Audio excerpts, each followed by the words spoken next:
রাজ্যের শাসক দল তৃণমূল কংগ্রেস ক্রমশ জমি হারাচ্ছে।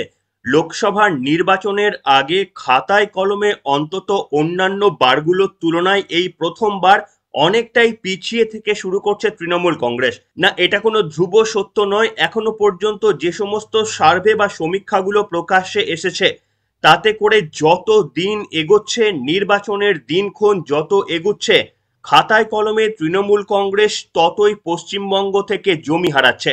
আজকের পর্বে সেই তথ্য একেবারে প্রমাণ সহ আপনাদের সামনে তুলে ধরব এবং আপনারাও বুঝতে পারবেন রাজ্যের মাননীয় মুখ্যমন্ত্রী ক্রমাগত যে ভাষায় আক্রমণ করছেন সেটা কার্যত ডেসপারেটলি কিছু আসন যদি তার বডি ল্যাঙ্গুয়েজ কিংবা তার এই সমস্ত ভয় দেখিয়ে যদি মানুষের কাছ থেকে আদায় করে নেওয়া যায় তার একটা চেষ্টা করা হচ্ছে। তার কারণ ইতিমধ্যেই সমীক্ষায় দেখানো হয়েছে বিজেপি 2019 সালে যতগুলো আসন ধরেছিল সবগুলো আসন তো ধরে থাকছেই, তারপরেও বেশ কিছু আসন তৃণমূল কংগ্রেসের কাছ থেকে ছিনিয়ে নিচ্ছে। শুধু বিজেপি নয়, কংগ্রেসও তেমনটা করতে পারে বলে সমীক্ষায় যে আভাস ফুটে উঠছে তৃণমূল কংগ্রেসের জন্য সেটা অশনি সংকেত। আজকে সেই তথ্যই আপনাদের সামনে তুলে ধরবো। নমস্কার, welcome to simple as ABC. আপনাদের সকলকে স্বাগত জানিয়ে শুরু করছি আজকের বিশেষ বিশেষ খবর। আপনারা গতদিনে ঘন্টাখানেক সঙ্গে সুমনের দুটি পর্ব জুড়ে দেখে নিয়েছেন সম্ভবত সর্বশেষ ওপিনিয়ন পোল, এবং সেই ওপিনিয়ন পোলে পশ্চিমবঙ্গের ভাগ্য কোন দিকে যাবে তার একটা পূর্বাভাস দেওয়া হয়েছে। যদিও বারবার সুমন দে পরিষ্কার করে দিয়েছেন যে সমীক্ষার ফল কখনো ধ্রুব সত্য হতে পারে না, তাও আপনাদের বিশ্লেষণ করে দেখাবো এই সি ভোটারের সমীক্ষা যখন 3 মাস আগে করা হয়েছিল তারপর থেকে ক্রমাগত কিভাবে তৃণমূল কংগ্রেস ক্রমশ সিট হারাচ্ছে সেই তথ্য আজকের পর্বে আপনাদের সামনে তুলে ধরবো। প্রথমেই আপনাদের দেখাবো একটি স্ক্রিনশট যেটি একেবারে 2-3 মাস আগে প্রথমবারের জন্য সি ভোটারের সমীক্ষা করেছিল এবিপি আনন্দ। সেটা যদি আপনারা লক্ষ্য করেন তাহলে দেখতে পারবেন যে সেই সময় তৃণমূল কংগ্রেসকে সম্ভাব্য আসন দেওয়া হয়েছিল 23 থেকে 25টি এবং সম্ভাব্য ভোট শতাংশের হিসাবে দেওয়া হয়েছিল 44%। বিজেপিকে প্রথমবারের যে ওপিনিয়ন পোল ছিল সেই ভোটারের, যেটা অনেক কয়েক মাস আগে হয়েছিল, সেখানে মাত্র 16 থেকে 18টি আসন দেওয়া হয়েছিল এবং ভোট সংখ্যার নিরিখে 39% দেওয়া হয়েছিল। কংগ্রেস ও সিপিএম কে 0 থেকে 2, 8% ভোট শেয়ার দেওয়া হয়েছিল। এবার যদি আমরা বেস্ট কেস সেটা যদি ধরে নিই, অর্থাৎ তৃণমূল কংগ্রেস সর্বোচ্চ 25 পেতে পারত আর বিজেপি সর্বনিম্ন 16টি আসন পেতে পারত। এই দুয়ের মধ্যে গ্যাপ ছিল 9টি আসনের। এমনটাই কিন্তু সর্বপ্রথম যে সি ভোটারের সমীক্ষা এসেছিল তাতে প্রেডিক্ট করা হয়েছিল। 16 আসন থেকে বিজেপি শুরু হয়েছিল। এবার আপনাদের দেখাতে চাইবো 2019 অর্থাৎ শেষবার যখন লোকসভা নির্বাচন হয়েছিল তখন আমাদের রাজ্যের ফলটা ঠিক কেমন ছিল। তৃণমূল কংগ্রেস পেয়েছিল 22টি আসন, বিজেপি পেয়েছিল 18টি আসন এবং কংগ্রেস পেয়েছিল 2টি আসন। এই হিসাবকে পাল্টে প্রথমবারের যখন ওপিনিয়ন পোল এসেছিল সি ভোটার জানাচ্ছিল যে তৃণমূল সব থেকে বেশি আসন পেতে পারে 25টি, বিজেপি তার আসন সংখ্যা 2টি কমে সর্বনিম্ন 16তে দাঁড়াতে পারত। এবার আপনাদের আরো একটি সি ভোটারের সমীক্ষা দেখাবো। এটা হচ্ছে দ্বিতীয় সি ভোটারের সমীক্ষা। সম্ভবত 1 মাস আগে এই সমীক্ষাটা করেছিল সি ভোটার এবিপি আনন্দ, যেটা দেখিয়েছিল। সেখানে দেখুন যা সমীক্ষায় উঠে এসেছিল, তৃণমূল কংগ্রেসকে 23টি আসন দেওয়া হয়েছিল, বিজেপিকে দেখানো হয়েছিল 19টি আসন, বাম এবং কংগ্রেস 0-0 আসন দেখানো হয়েছিল। অর্থাৎ প্রথমবারের এবিপি আনন্দ বা সি ভোটারের যে সমীক্ষা ছিল সর্বনিম্ন 16 ছিল এবং বিজেপির সর্ববেশি আসন দেখানো হচ্ছিল 18। দ্বিতীয় যে সি ভোটারের সমীক্ষাটা আসলো সেখানে দেখা যাচ্ছে যে বিজেপির আসন সংখ্যা বৃদ্ধি পেয়ে 19 হচ্ছে এবং প্রথমবারের যে সার্ভেতে তৃণমূল কংগ্রেসকে সব থেকে বেশি 25টি আসন দেখানো হচ্ছিল সেটি কমে 23টি আসন দেখানো হচ্ছিল এবং বাম ও কংগ্রেসের ঝুলিতে একটিও সিট দ্বিতীয়বারের যে সি ভোটারের সমীক্ষা ছিল সেটাতে দেখানো হয়নি। তবে আপনারা এবার সকলেই জেনে গেছেন যে গত দিনে একেবারে লোকসভা নির্বাচনের আগে সর্বশেষ যে সি ভোটারের সমীক্ষা প্রকাশ্যে এসেছে এবিপি আনন্দের মাধ্যমে, সেখানে ফল কিন্তু কার্যত দেখানো হয়েছে তৃণমূল কংগ্রেস 20, বিজেপি 20 এবং কংগ্রেস 2। বামকে 0 আসন দেখানো হয়েছে। এবার আপনারা যদি খেয়াল করে দেখেন, এই যে 3টি শিভোটার আপনাদের দেখালাম, প্রথমে বিজেপিকে দেখানো হচ্ছিল 16, দ্বিতীয়তে দেখানো হয়েছিল 18 এবং তৃতীয় অর্থাৎ গতকাল যেটি প্রকাশ্যে এসেছে সেটাতে দেখানো হচ্ছে 20টি। অর্থাৎ ভোট যত এগিয়েছে, যখন ভোটের কাছাকাছি মানুষের কাছে গিয়ে প্রশ্নগুলি করা হয়েছে, তখন কিন্তু বেশি রিয়েলিস্টিক আনসার পাওয়ার সম্ভাবনা রয়েছে এবং ক্রমাগত সেখানে বিজেপির আসন সংখ্যা বৃদ্ধি পাচ্ছে, সেই ভোটারের সমীক্ষা তেমনটাই মনে করছে। অন্যদিকে আপনারা যদি খেয়াল করেন, তৃণমূল কংগ্রেস ক্রমাগত কমতে থেকেছে। প্রথমবারে সব থেকে বেশি 25টি আসন দেখানো হয়েছিল, তার পরবর্তী কমে গিয়ে সেটি 23টি করেছিল সেই ভোটার এবং গতকাল সব থেকে শেষ যে সেই ভোটারের সমীক্ষা বেরিয়েছিল তাতে তৃণমূল কংগ্রেসকে 20টি আসন দেখানো হচ্ছে। সেই কারণেই পর্বটা আজকে এই বলে শুরু করলাম আপনাদের সামনে যে তৃণমূল কংগ্রেস ক্রমশ জমি হারাচ্ছে।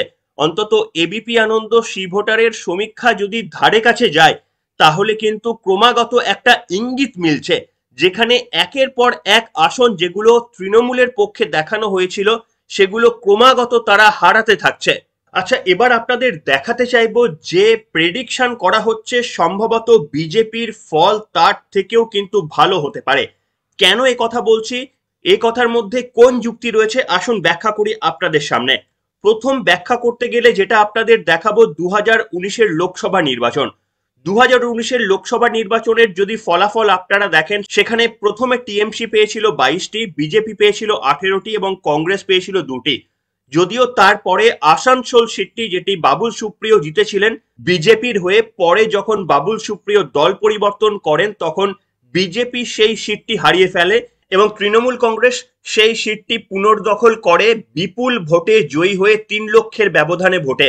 অর্থাৎ সেই উপনির্বাচনের পর ফল দাঁড়িয়েছিল টিএমসি 23, বিজেপি 17 এবং গতকালের যে ওপিনিয়ন পোল বেরিয়েছে সেখানে বিজেপিকে 20, তৃণমূলকে 20 দেখানো হয়েছে। তার মানে গতবারের লোকসভা নির্বাচনের থেকে তৃণমূল কংগ্রেস আরো 3টি সিট হারাতে চলেছে এবং বিজেপি আরো 3টি বেশি সিট জিততে চলেছে। যে 18টি আসন বিজেপি জিতেছিল সেই 18টি আসন তো জিতছেই, আরো 3টে আসন তারা তৃণমূল কংগ্রেসের কাছ থেকে ছিনিয়ে নিচ্ছে। কোন সেই 3টি আসন? সেই 3টি আসন হচ্ছে একটা কাঁথি, একটা তমলুক আর একটা আরামবাগ। আসুন এবার আপনাদের দেখাই কাঁথি, তমলুক এবং আরামবাগে ঠিক কি ফল হতে পারে, এবিপি আনন্দে কি বলছে। প্রথমেই আপনাদের দেখায় আরামবাগে 20শে মে যেখানে ভোট গ্রহণ, পঞ্চম দফা, সেখানে আপনারা জানেন অপরূপা পোদ্দার গতবার খুব মার্জিনাল ভোটে জিতে গিয়েছিলেন এবং এবারে তিনি টিকিট পাননি। সেই আরামবাগে কিন্তু দেখানো হচ্ছে যে তৃণমূলের কাছ থেকে সিটটি ছিনিয়ে নিতে পারে বিজেপির অরূপ কান্তি দিগার। মিতালি বাগ সেখানে তৃণমূলের হয়ে দাঁড়িয়েছেন, তাকে হারিয়ে বিজেপি কিন্তু 2019 সালের থেকে সিটটি নিজেদের কাছে ছিনিয়ে নিতে পারে। এটা হলো প্রথম। দ্বিতীয়টা আপনাদের দেখাতে চাইবো কাঁথি। কাঁথিতে গত 3বারের সাংসদ হচ্ছেন শুভেন্দু অধিকারীর বাবা শিশির অধিকারী এবং ওটা এক সময় শক্ত তৃণমূলের ঘাঁটি ছিল যতদিন অধিকারী পরিবার তৃণমূল কংগ্রেসের কাছে ছিল এবং 2019 সালের ওই সিটটি যেখানে শিশির অধিকারী জিতেছিলেন, এবার সেই সিটটিও বিজেপি ছিনিয়ে নিচ্ছে। তার কারণ ওখানে বিজেপি প্রার্থী করেছে সৌমেন্দু অধিকারীকে। সৌমেন্দু অধিকারী সেখান থেকে জিততে পারেন। এরপরে আপনাদের দেখাবো সব থেকে আলোচিত একটি অংশ, সেটা হচ্ছে তমলুক কনস্টিটিউয়েন্সি। সেখানে অভিজিৎ গঙ্গোপাধ্যায় দাঁড়িয়েছে দেবাংশু ভট্টাচার্য এবং তৃণমূলের ইয়ং ব্রিগেড সায়ন বন্দ্যোপাধ্যায়। তমলুক থেকে 2019 সালে দিব্যেন্দু অধিকারী অর্থাৎ আরো এক অধিকারী গড় হিসাবে পরিচিত তমলুক, দিব্যেন্দু অধিকারী শুভেন্দু অধিকারীর আরো এক ভাই 2019 সালে জিতেছিলেন। সেই সিটটি কিন্তু অধিকারী পরিবার তাদের কৃতিত্বে ধরে রাখছেন এবং অভিজিৎ গঙ্গোপাধ্যায় সেখান থেকে জিততে পারেন। অর্থাৎ এই 3টে সিট নতুন করে তৃণমূল কংগ্রেসের কাছ থেকে ছিনিয়ে নিচ্ছে বিজেপি এবং এই 3টের মধ্যে 2টিতে সৌজন্যে অধিকারী ফ্যামিলি।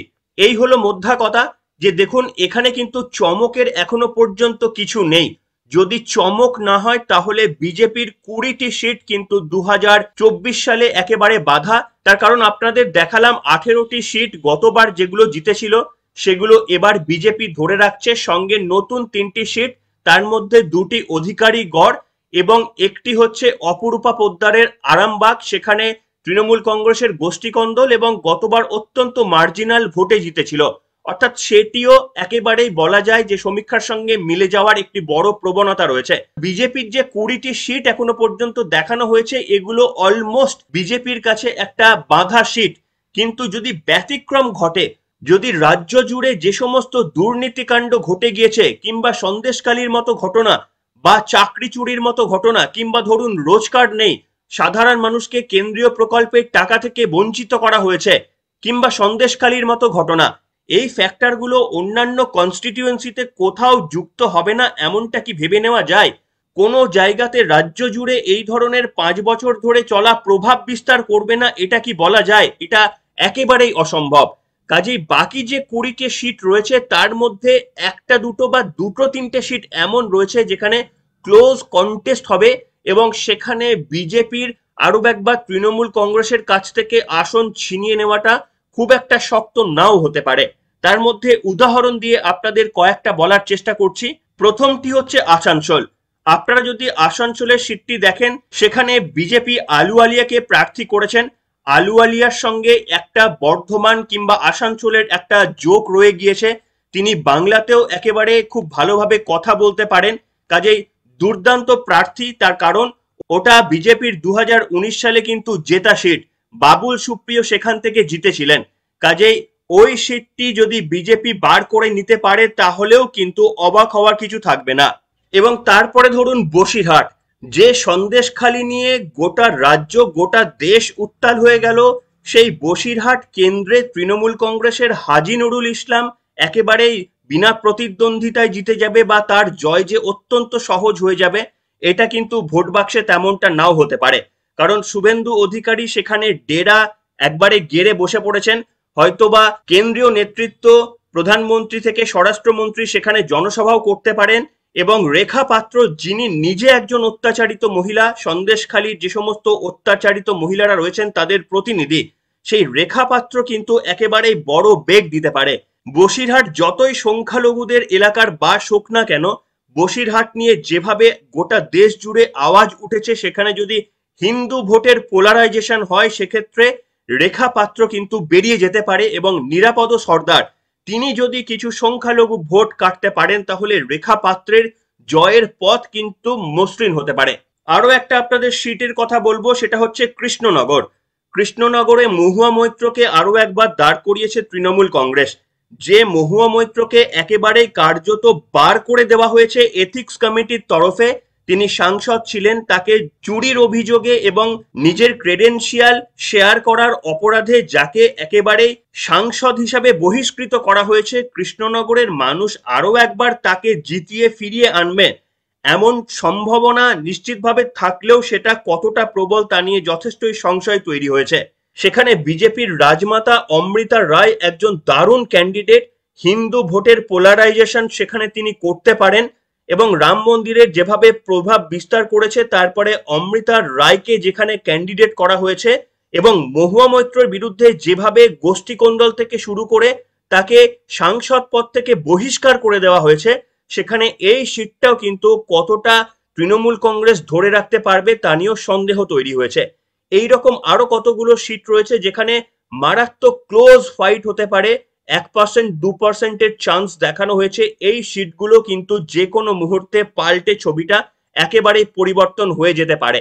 তাই আপনারা কি মনে করছেন, বিজেপিকে যে 20টি সিট দেওয়া হয়েছে, এবং ক্রমাগত যে ওপিনিয়ন পোলগুলো আসছে, ক্রমাগত দেখছেন যে বিজেপির পক্ষে সিটগুলো বাড়ছে, তৃণমূল কংগ্রেসের সিটগুলো একের পর এক কমতে থাকছে, এবং আমার মনে হয় যখন এক্সিট পোল আসবে তখন দেখবেন এই বিজেপির 20টা সিট থেকে বাড়িয়ে কম করে 22টা সিট দেখানো হবে।